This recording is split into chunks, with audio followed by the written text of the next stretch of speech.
Well, I've been watching all the action. Obviously, I had a good look at all the action from the Meadows, but watching all the action for the entire day, on the spec, looking at the day, you're like, oh, wow, it's a great day. Pretty good day. Not an awesome day, but a pretty good day. I don't mean to be greedy, but we did. I'm going to start off the day with the mistakes that were made.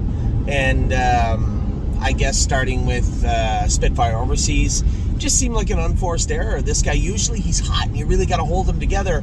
And I'll be the first to say, it was me. The horse did this. He just wasn't himself today. Now, was it the fact that he raced 6 days ago and he came all the way across Pennsylvania? I don't know. Is he getting a little touch of the virus? There was nothing under scope, but that doesn't mean there's nothing in the blood. The thing about him is, like in Plainridge, I really had to hold him together. Even last week, he was loaded. Just Scotty did a fantastic job keeping him together, and then he sprinted on down the lane. That wasn't the case today. I didn't feel him rough. I just felt him fold over. Something wasn't up with him today. I didn't think that mechanically it didn't look like anything was wrong with Spitfire Overseas, but obviously he made a break. And really, what you guys didn't see was after the break, he really didn't have much pop to him. Usually horses that are on their toes and sharp, they'll make a break and then they'll come back and they'll, because he is a competitive horse, they'll feel like they want to catch right up.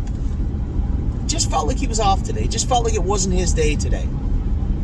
I don't think there was anything drastically wrong. I think that it's obviously something we can fix, but not his day today. So, as happens sometimes, the horse that you come to drive races the worst.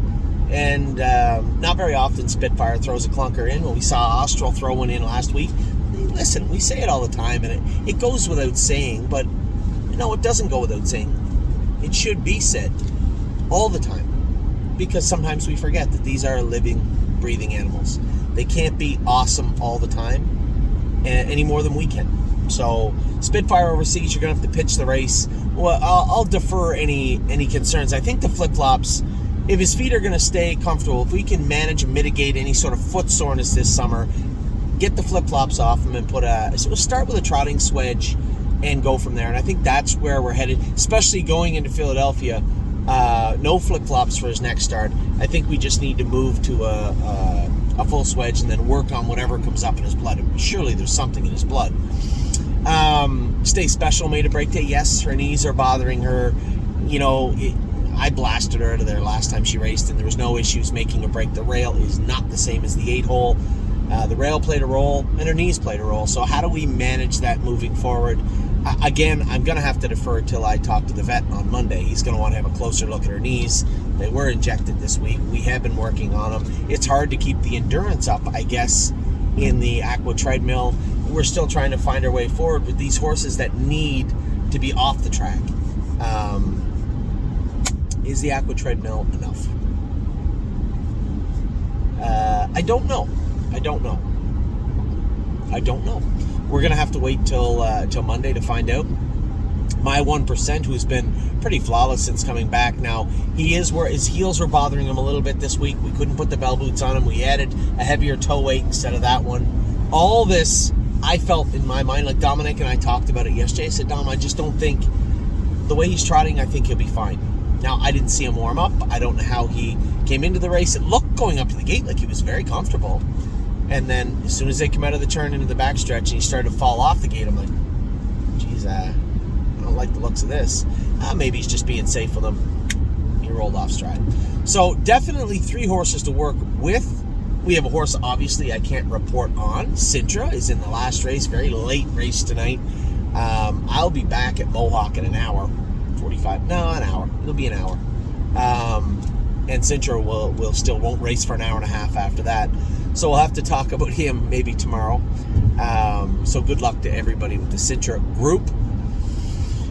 We did have some good races today, though. I wanted to get the bad stuff out of the way right off the bat, because it's not that it was horrible. My 1% will bounce back. If it was the bell boots, if it was the equipment, we can change that. It's not the end of the world. It was his first start away from Mohawk in his life, I believe, if I'm not mistaken. He frets a lot, this horse, in his stall. So did his ship way down to Sarnia play a role? Probably. All this stuff did. But again, he's not lame. Tailgate Buzz, we'll get to him in a second. Spitfire Overseas will bounce back. Certainly, there was no issue with him. And the filly, I can't report there's no issue with her. Her knees are always on that tipping point of, do we need to rest her? Do we need to take some time with her? Or is she okay? Can we manage her? Did the rail play a role? I haven't talked to Billy yet. I haven't talked to Jason yet. So I don't know what went on with her. I'm surmising that most likely her knees were bothering her tonight and being pushed out of there from the rail. He had to push out of there. I'm not blaming Billy. But being pushed out of there from the rail. Was it just a little too much going into that turn? I don't know. I'll have to talk to Billy about that. Now, otherwise, pretty good day. I was waiting to do this video because I wanted to see Absolute Euphoria go. I was walking. Brett McDonald did a fantastic job with this filly. Careful at the start. Don't get her doubled up.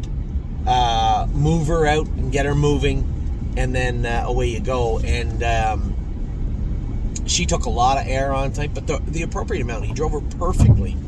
Didn't gas her down the backstretch, just kept her in hand, make sure she got through the last turn good. She looked good. He drove her good, 28-4 on the end of it, a mile, 56-4. Just a fabulous job driving the filly, and she raced very, very good. Now, it wasn't the best mile of the day, but it was a good one. Very, very happy with Absolute Euphoria. I guess before we venture too far off the bad news category, I forbid you. Jason called me at 4 o'clock, said, Anthony, I just went and got her Lasix. And she coughed the whole way back. I hadn't heard her cough. It's not like she ate hay. He said, my horse is 10. He's been coughing for 2 days. I'm pretty sure I have to scratch him. I said, Jason, I'm in another state on my way to another country. If you don't think that I forbid you should race, just scratch her. He said, she's not right. He said, I thought she'd be fine. I got her back here. She's not looking. I look, honestly, probably should have scratched her before Lasix. But better late than never. I said, no, you're right. That's fine. That's no problem. Just go ahead and scratch her. He said she can race next weekend. And she will. So that's the plan with I Forbid You. Not the end of the world. Just had to scratch her sick. I hopefully... now, we have a barn full of horses in Ohio. Is one horse sick? Or is one of many seen to be sick? I don't know. And that was my last comment. Take a head count and see what's going on with the entire barn. A lot of big things coming up. So, I forbid you scratch site. Now, to the good stuff. I guess I'll work my way back. No, I'll do what I want. Absolute Euphoria was great. Warwi Yuri raced great too. In the race that my 1% made a break. Warwi Yuri looked like he was beaten. I watched the race, and around the last turn, like, Scott Coulter's horse looks like he doesn't corner the greatest, but comes on in the straightaways. Probably just wanted to park him outside of Yuri, so it was a shorter distance to run him down the lane. He might get him. Yuri fought back, turned him away, and drove away. Very good mile from Warwi Yuri. 2 minutes. No respect, like 5-1. I could see them sinking their teeth into my 1% coming off a 58 win at Mohawk, but to have no respect for Warwi Yuri, well, shame on you. Warwi Yuri raced great, a great mile from him, so that was 2 winners on the day. Locatelli fourth in the preferred, in the whatever they called it, free-for-all preferred. That must have been the free-for-all. Fashion Frenzy, and Logan Park, just killers. Perfetto looks like he's rounding into shape, closed up hard, and Locatelli kind of wiggled through to be fourth. Aside from, Perfetto and him are similar. Perfetto might even be a little bit better, but they're similar. Those other two horses they're pretty tough, right? Pretty tough customers. The top end, the top shelf of the trotters is pretty tough at Mohawk, and Locatelli's going to pick his spots. He raced good, finished fourth tonight. Tailgate Buzz was great, easily the best mile of his life. Second and 53 to a really nice horse, a Commander horse. Man, he looked great. Went with the earplugs in, jogged. We're going around the last turn, and I could see the earplugs in, and Wilder was just motionless. I don't think I'm going to run that guy down. And I knew who was coming first over was John Dutton. I said, let's make it a little hard on old Johnny Boy. I just moved him out and sat outside of him, so if he wanted, he had to come 3 wide. But I just sat there. I wasn't too concerned. It sounded like Aaron in behind me was a little bit out of soap. So all I was trying to do was play a little defense. Just moved out and sat there in park. John Dutton had to gather him up for a second, and when he went to start him back up, that's a tough bunch, right? And John Dutton's a good horse, but none of those horses were slouches in there. The horse that come on to beat him for third looked like he had lots of pop on the end of it. That's the meaty middle of the 3-year-old division, right? Like the Commander horse is probably an okay sire stake horse. Buzz is a Stallion Series horse. John Dutton's an Ohio Sires horse. The horse on the outside looks like he's a Stallion to sire stake horse, maybe similar to the Commander horse, maybe a little bit below him. But just a good mix of decent trotters. And Buzz raced huge, 54, big mile from him. I was really happy with the way he's trotting and how he's come back. You know, he had those concerns when he went down to Kentucky, but it wasn't Kentucky. I think it was just the 3-year-old kinks we had to work out of him. Because he's not trotting the same. He doesn't feel the same. He's got more confidence. He's just brimming with confidence now. Like, I went out of there and I said, no, Aaron, I know that either the Commander horse or John Dutton is going to be coming. You can get in there. I'm going to follow one of those two. Maybe I have to follow both of them, but I don't have to follow you. And as soon as I tapped the brakes, I heard somebody coming. I knew it was one of the two of them. And, man, that Commander horse is a beautiful trotter. He looked great. Tailgate Buzz raced great. You know, I driven one for Stacy, was third. I think one for Tim that raced good in the open pace. He was fourth. And I was still a little salty over Spitfire making a break. I wasn't really blaming anybody. Just, you know, I didn't watch all these 2 baseball games to come over and race Spitfire, and he made a break. So I was a little salty myself coming into the last race with Kings County. First start back with the hobbles on. You know, I'd fielded some emails from some people last week saying, Anthony, what's wrong with Kings County? Here's a horse that made all this money last year and won so fast, and now he can't function. The only reason he looks that way is because you don't know what you're looking at, right? Kings County tried to race without hobbles last week. He's still a little fractious, even as a 7-year-old. He's still, remember when we tried to take them off of White Tiger? And lo and behold, what's he have back on right now? The hobbles. So it's okay to try him without the hobbles. He trained down without them. You can tell he's fast enough without them. Just needs maybe that one training wheel. Just a little bit of help. And, you know, he had the rail, but he doesn't get off the car good. He can get himself in bad spots. I had every intention to keep going with him. And, you know, it was funny. My father messaged me. For whatever reason, my dad never texts me before a race. He just doesn't. I don't know why. I didn't want to say it out loud. Text me and he said, what do you think of Kings County? I said, old King is going right down to Chinatown if I get him off on the right foot. And there will be all acceleration and 0 braking if he comes away squarely. And I moved him over around the first turn. That's where he made a break. He's made a break there with hobbles on before. So I just I get on top of the guy in front of me. I said, Jesus, I'm going to get myself in trouble here. I moved him over. He started to advance, and I said, I'm just going to keep coming. I let him sail down the stretch. He cleared to the front. Got a little rolly in the turn. On the left line, a bit down the backstretch. But I never even tapped the brakes. I just let him sail down the backstretch. He said, you might beat me, but you're going to have to come and beat me. I'm not going to let you up into my wheel well. You're going to have to come and beat me.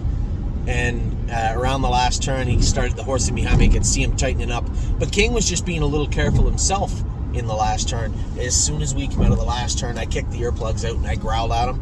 Man, oh man. Different horse, him and the one in behind him. He still had a quarter of a tank left. That guy did not. And to be fair to the horse in behind me, he had the 9-hole. So he had to work lots too, and I had the rail. He just drove away. 52-1 equaled the track record set 5 years ago. He was amazing. So for the people out there that were saying, oh, what's wrong with King? Anything wrong with King today? King just got a slow start, right? He was breeding horses. And that was such a frustrating thing. Maybe it'll turn him into a better horse. He had time off. He looks good. Not shocking. Stacy has the horse looking like $1 million. The horse is shiny. He's put 150 pounds on from the last time I saw him. He took that time off and used it to his advantage because 52-1 didn't feel like much of a workout for Kings County today. He felt amazing. So really, really happy with Kings County. And as I said, sometimes it looks like things are wrong. There's nothing wrong. We gave the horse the appropriate time off. He might have got a little extra time off because he was breeding mares. Put it to good use. Put some weight on. Looks good. Stacy and Brett was there. As Brett had some days. They were both there today. And, from somebody who works with their wife, and, you can butt heads sometimes. They do a great job. A great job. Stacy takes such good care of the horse and knows the horses inside and out. Brett's telling me about how they trained this week and how the horses have been behaving, and he's super knowledgeable from a driver's standpoint. He knows the ins and the outs of the horse. I drove a horse earlier for them. He knew everything about the horse. So it's nice. It's a nice duo, and it's nice when our guys, right, our people are doing good. When you're doing good and I'm doing good, everybody's doing good. It's a great feeling. So not a perfect day. It never is. You're gonna race how many? You're gonna race 10 horses. How many winners do we have? Well, we haven't raced Sintra yet, so 9 horses so far. We had 1, 2, 3 winners. A second, break, fourth, break, scratch. But all in all, a pretty good day. So again, for my partners with Sintra, good luck. I know that Mark was looking forward to driving the horse too. Big race, 12-horse field, the last race. James got one of the favorites. Sintra's bet down also. New driver in behind him. I've seen Mark McDonald do this a lot of times before. Jump up and they just come to life. So, and take nothing away from James, but just an old horse like Sintra, sometimes a little shake-up never hurts him. New driver, good post. Good luck to everybody tonight. So a good day at the stable. As I said in the earlier video, all the horses trained good today. Very impressed with everybody. I know that Punch the Clock made that break late in the stretch. Don't worry about that. Both James, probably even Punch the Clock, and I knew exactly what happened there. Just seemed like she overtrotted herself. Keep in mind, she has that gait where a softer, deeper, cuppier track is not going to be her friend. And that's and I think that is exactly what took place today. But very impressed with everybody here. Super excited about this week ahead. We have some 2-year-olds in Wednesday. I don't know if Jason's done the math yet. We have 10 horses going behind the gate at Northfield Park on Wednesday evening. He's going to take Gypsy and another colt down to Scioto Thursday. He's going to take Sonata down Friday with Purple People Eater, I believe. I don't know where I'm going to be this week.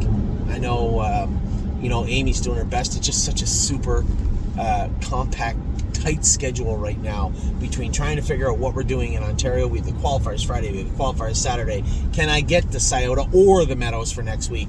Kings County's going to be back there. Tim has asked me to come drive his horse, but I do have stable obligations also. So,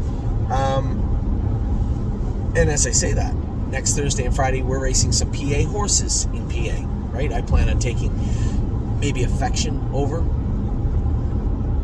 maybe Activation, maybe Memory and Imagination.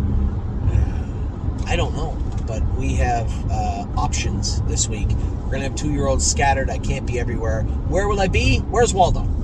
Where's Anthony? I don't know where I'm going to be. All I know for sure is Sunday, Monday, Tuesday, I'm going to be right here in Ontario with my wife. Sunday, I'm going to be watching Ollie plays 2 games of baseball. Monday here, Tuesday here. Wednesday, I will be in Northfield Park. Wednesday morning, Wednesday night. Thursday morning, we're qualifying at Northfield. Likely, I'll either go to the Meadows or Scioto Thursday evening. And then Friday also, I just don't know. So, with that, I hope you guys have had a wonderful day. If you're at Mohawk watching the races, I will be there soon. I'm going to be getting there around 10:15. If you're sitting home watching the races, it's going to be a great card of racing. And as I said, a wonderful day here in Ontario, Ohio, Pennsylvania, New York. I've seen them all. Take care.